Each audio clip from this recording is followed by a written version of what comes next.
अगर आपने अपना शॉपिफाई स्टोर बना लिया या किसी से बनवाया है, लेकिन अब आपको उसके ऊपर और भी प्रोडक्ट्स को ऐड करना है, तो दोस्तों इस वीडियो को एंड तक जरूर देखना। इस वीडियो के अंदर मैं डिस्कस करने वाला हूं कि आप कैसे अपने शॉपिफाई स्टोर के ऊपर प्रोडक्ट्स को ऐड कर सकते हो, और इसे करना बहुत आसान है। स्टेप बाय स्टेप हम इस वीडियो में देखेंगे और आप खुद जितने चाहो उतने प्रोडक्ट इसके ऊपर ऐड कर सकते हो। तो दोस्तों सबसे पहले तो आपको ना अपना जो शॉपिफाई का एडमिन पैनल है उसके अंदर आ जाना है, और एडमिन पैनल पे आने के बाद ना लेफ्ट साइड में आपको जो प्रोडक्ट्स वाले ऑप्शन दिख रहे हैं, आपको इन पे क्लिक करना है। प्रोडक्ट पे क्लिक करने के बाद ना देन यहाँ पर आपको ये राइट साइड में आ रहा है ऐड प्रोडक्ट, तो आपको इस पे क्लिक कर देना है बस। इस पे क्लिक करने के बाद ना आपको टाइटल, डिस्क्रिप्शन, मीडिया, प्राइस, ये सारी चीजें इसके अंदर पुट करनी है, मतलब कि इंसर्ट करनी है। तो यहाँ पर मैंने पहले से ये जो है इसके टाइटल यहाँ पर लिख रखा है, तो टाइटल मैं यहाँ से कॉपी कर लेता हूँ। बाकी आप अपने प्रोडक्ट के हिसाब से जो भी टाइटल है वो लिख सकते हैं, और चाहो तो चैट जीपीटी या कोई एआई टूल की भी यूज़ कर सकते हो अपना टाइटल एंड डिस्क्रिप्शन लिखने के लिए। तो यहाँ पर ये डिस्क्रिप्शन है, मैं यहाँ से इसे कॉपी कर लेता हूँ, देन यहाँ पर डिस्क्रिप्शन को भी पेस्ट कर देता हूँ। देन इसके बाद ये जो मीडिया वाला पार्ट है, यहाँ पर हमें मीडिया में मतलब अपने जो प्रोडक्ट की फोटोज़ है वो अपलोड करनी है। तो देन मैंने पहले से ही डाउनलोड कर रखे हैं, तो यहाँ पर अपलोड नाउ पे जाता हूँ। देन ये हमारा प्रोडक्ट वाला फोल्डर है, तो इसमें जो प्रोडक्ट की इमेज है वो ये रही, एंड ये 4 इमेजेस प्रोडक्ट की हैं, 1 2 3 4 एंड 5 इमेजेस है।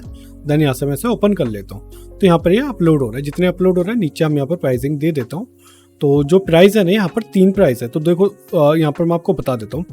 जो प्राइस है ये सिंपल वो प्राइस है जो आपके कस्टमर को देना है, मतलब जो कस्टमर आपका परचेज करने वाला है। कंपेरेट प्राइस होता है मतलब एमआरपी प्राइस, ठीक है। इंडिया के अंदर जो एमआरपी चलता है, मैक्सिमम रिटेल प्राइस, वो वाला प्राइस दे सकते हो। एंड अगर आपको कोई ऐसा प्रोडक्ट है जिसमें एमआरपी नहीं होता, तो जो भी आपका जो एक नॉर्मल मार्केट रेट होता है वो वाला प्राइस यहाँ दे सकते हो। तो यहाँ पर मैं प्रोडक्ट के लिए दे देता हूँ कि जो मेरा एमआरपी वाला है वो है 5495, तो यहाँ पर मैं लिख देता हूँ 5495।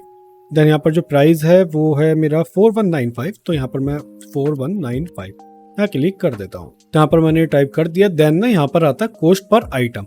तो दोस्तों जो कॉस्ट पर आइटम है ना, ये मैं थोड़ा सा बता देता हूँ। ये वो प्राइस है जो कि आप परचेज करते हो, मतलब जो आपका बाइंग प्राइस होता है। तो ये जो मैं माउस है जो अपने कस्टमर्स को सेल कर रहा हूँ वो 4195 का कर रहा हूँ, बट इसकी जो मेरी बाइंग प्राइस है ना, तो वो 2990 है, तो वो मैं यहाँ पर लिख देता हूँ, तो 2990। तो देन यहाँ पर ये मुझे बता रहा है कि ये जो मेरा प्रॉफिट है ना, अगर एक प्रोडक्ट सेल होता है तो देन 1205 रुपये, मतलब 1205 रुपीज़ का प्रॉफिट होगा, तो मतलब कि वो 28% का मार्जिन है।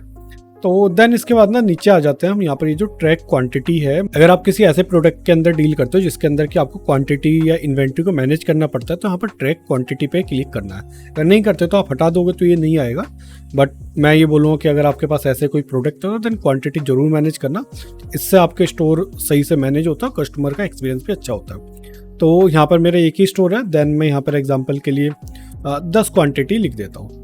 और यहाँ पर मुझसे पूछा है कि अगर मेरा जो प्रोडक्ट है आउट ऑफ स्टॉक हो गया, मतलब कि सारे के सारे जो क्वांटिटी में प्रोडक्ट है वो बिक गए, तो देन क्या जब भी ऑर्डर्स लाने हैं, अगर आपका आंसर यस है कि हाँ भाई ऑर्डर बिक गया, मैं दोबारा मंगवा लूँगा, तो यहाँ पर आप इसे कंटिन्यू कर सकते हो। अदरवाइज आप ये चाहते हो कि जितने मेरे पास प्रोडक्ट है उतने ही बिके एंड उतनों का ही ऑर्डर आए, तो इसे आप यहाँ पर डिसेबल कर सकते हो, मतलब यहाँ पर जो चेक वाला पॉइंट है उसे हटा सकते हो। तो मैं इसे कंटिन्यू कर देता हूँ। इसके बाद हमारे पास ऑप्शन आता है एसक्यूओ या बारकोड का।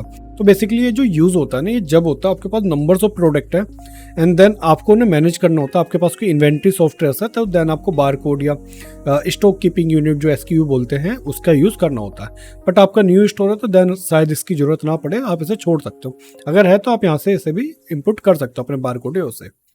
तो देन मैं इसे यहाँ से हटा देता हूँ। इसके बाद यहाँ पर वेट। तो दोस्तों ये जो वेट है ना बहुत ज़रूरी है अगर आपको शिपिंग कैलकुलेट करनी है। मान लो आप शिप रॉकेट के साथ या किसी और शिपिंग पार्टनर के साथ टाइप कर रखा है, तो अगर यहाँ पर वेट लिखा हुआ है तो उसके बाद आपका जो डिलीवरी चार्ज है वो लाइव ही कैलकुलेट होकर कस्टमर को दिख जाएगा, अगर आप डिलीवरी चार्ज अलग से लेते हो तो। और यहाँ पर कस्टम इन्फॉर्मेशन भी दे सकते हो कि जैसे HSN कोड हो गया, या कंट्री ऑफ ओरिजिन, मतलब कौन सी कंट्री में आपका प्रोडक्ट बना है।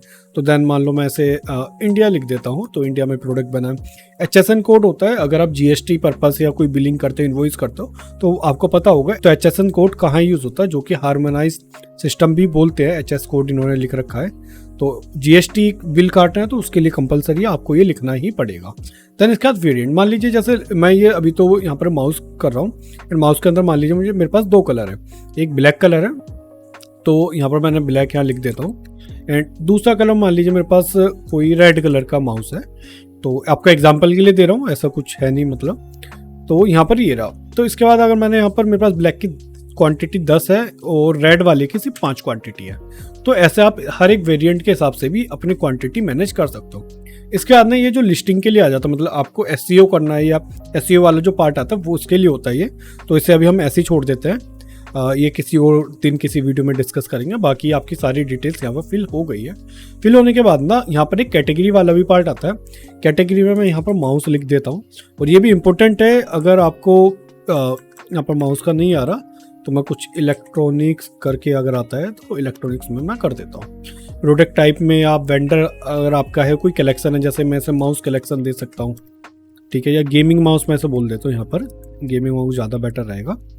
तो यहाँ पर नहीं है तो क्रिएट कलेक्शन करना पड़ेगा, लेकिन अभी नहीं करता है, आपको दिखा देता हूँ। अगर आपने पहले से यहाँ से क्रिएट कलेक्शन करोगे, मतलब कैटेगरी बनाओगे, तो देन यहाँ से ऐड कर सकते हो। इसका टैग है, तो यहाँ पर टैग में मैं गेमिंग माउस दे सकता हूँ, या फिर माउस दे सकता हूँ, लॉजिटेक दे सकता हूँ। तो इससे ना इजीली आपका जो प्रोडक्ट है वो सर्चेबल होता है। एंड आपको किसी को लॉजिटेक के माउस चाहिए तो सारे लॉजिटेक के माउस आ जाएंगे। मान लो आपके पास 100 तरीके के माउस है, तो उनमें से अगर किसी को कस्टमाइज़ करके सिर्फ लॉजिटेक वाले माउस चाहिए तो वो ले सकता है, या किसी को सिर्फ गेमिंग माउस सेलेक्ट करना तो देन वो टैग यहाँ पर हेल्प करता है। इसके बाद थीम ये इतने इंपॉर्टेंट नहीं है अभी के लिए, अगर आपका न्यू स्टोर है तो। बाकी सारी आपने जब डिटेल्स कर देंगे तो बस आपको ये जो ऊपर राइट साइड में सेव वाला ऑप्शन आ रहा है ना, यहाँ पर क्लिक कर देना। जैसे ही आप क्लिक करेंगे आपका जो प्रोडक्ट है वो पब्लिश हो जाएगा, मतलब लाइव हो जाएगा। और लाइव प्रोडक्ट को देखने के लिए ना आपको बस ये यहाँ पर we product with an active status, इस पर क्लिक कर देना। तो ये रहा। एंड इसके बाद ये जो आंख वाला ऑप्शन आ रहा है इस पर भी आप क्लिक करेंगे तो देन आपका प्रोडक्ट दिख जाएगा कि आपकी वेबसाइट पे फाइनली प्रोडक्ट कैसा दिखने वाला है। तो ये हमारे प्रोडक्ट है, इसकी इमेजेस कुछ इस तरीके की आ रही है। एंड इसके बाद ये हमारी डिटेल्स है जो हमने यहाँ पर फिल करी थी। ये इसका टाइटल है, प्राइसिंग जो हमने लिखी थी, जो प्राइसिंग थी, उसके बाद हमारा जो डिस्काउंट है वहाँ पर सेल भी लिख रखा है कि डिस्काउंट करके ये हमारा सेल पे प्रोडक्ट आ रहा है। एंड अगर वेरिएंट है कि ब्लैक एंड रेड है तो यहाँ पर आप इसे क्लिक करेंगे तो ये भी हो जाएगा।